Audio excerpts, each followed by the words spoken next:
Ada hal-hal seperti itu lebih ke arah oknum, dan itu levelnya kan kabupaten kota, sehingga kita akan bekerjasama dengan provinsi.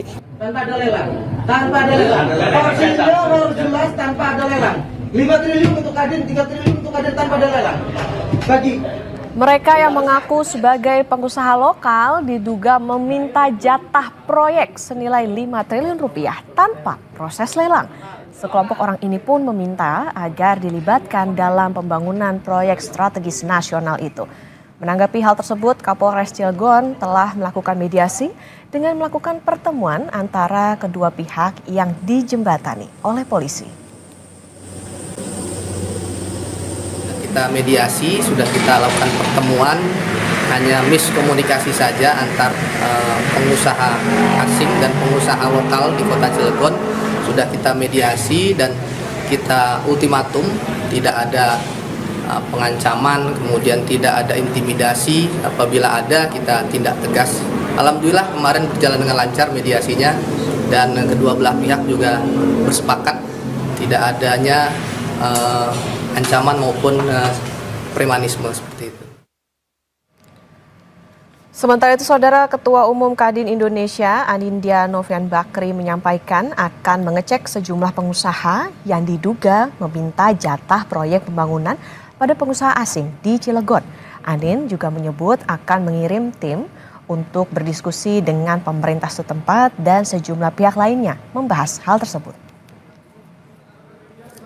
Hari Rabu ya, itu Kadin bersama Gubernur Banten atau yang diutus, bersama BKPM dan juga penegak hukum akan melihat. Jadi kalau ada hal-hal seperti itu lebih ke arah oknum, dan itu levelnya kan kabupaten kota, sehingga kita akan bekerjasama dengan provinsi, dan Kadin Indonesia juga mengerahkan WKUK hukum dan organisasi untuk benar-benar kita menindaklanjuti dan menyikapi secara bijak dan cepat.